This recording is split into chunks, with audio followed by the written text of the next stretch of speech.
Chapter 59 Back to Trigon.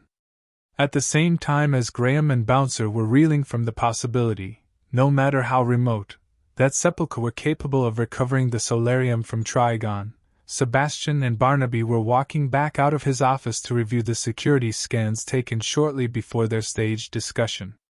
"There, look, there it is," said Barnaby, pointing at the screen in front of him and Sebastian. "That's their drone, the one I found on footage at the North African base. You can see it enter the duct system on the roof. Here we can see the trace as it's traveling through the ducts themselves." "Have we no video footage in there, Barnaby?" asked Sebastian. "No, I am afraid not, sir. There is just too much ducting and too many ways they could travel through it. We would almost literally fill the ducts themselves with cameras to ensure we got good footage. This way we can see the trace of the drone itself. It's not perfect but sufficient, I think, sir."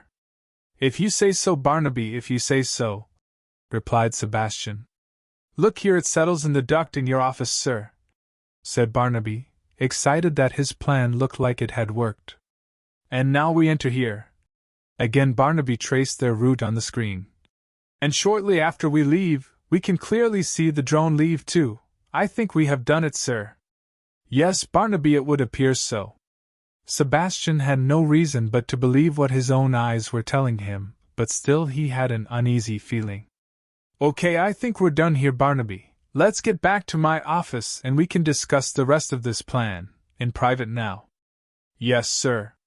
As they walked back into the office, Droney's stealth bug sat quietly inert.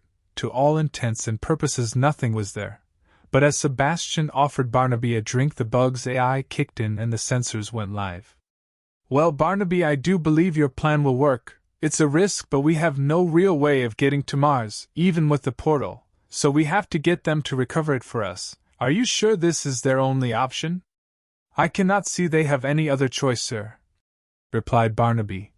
"They now believe we can both find and access the Solarium anywhere in the universe they put it.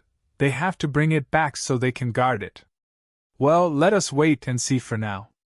Dr. Robert has a plan. He didn't go into the details, but he said he would update me this afternoon."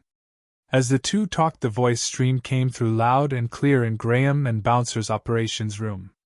"You were right, Graham," said Bouncer, once again amazed at his friend's ability to guess what was going to happen. "Thanks, Bouncer. All we have to do now is get back to Trigon and get busy. I'll message Deli, he can get us there super fast." As Graham and Bouncer busied themselves messaging Deli, Sebastian and Barnaby heard some great news of their own from Dr. Robert. "Morning, Mr. Solars, sir." "Good morning, Dr. Robert. What news do you have for us?"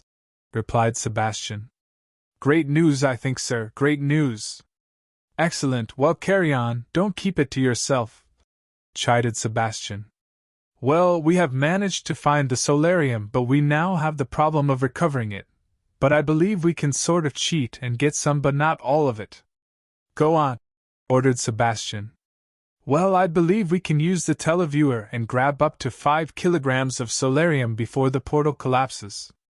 It will cost around 200 grams of Solarium to power the portal, but I think the return on investment is more than acceptable. With 5 kilograms of Solarium, there are a number of new experiments we can run, as well as further televiewer activity." "Well, Dr. Robert, as always, you never fail us with your creativity," congratulated Sebastian. "When can we begin this?" asked Barnaby. "Within 24 hours, I think." "Make it so, Doctor. Update us when you have finished." "Yes, sir, of course."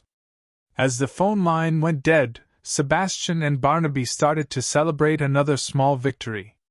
Not only will they get the bulk of the Solarium back from Mars thanks to Graham and Bouncer, but they will have 5 kilograms within a day or so. They have gone from bust to bang in a few hours. As they slapped each other's backs, Graham and Bouncer heard back from Deli, and it was just the news they wanted.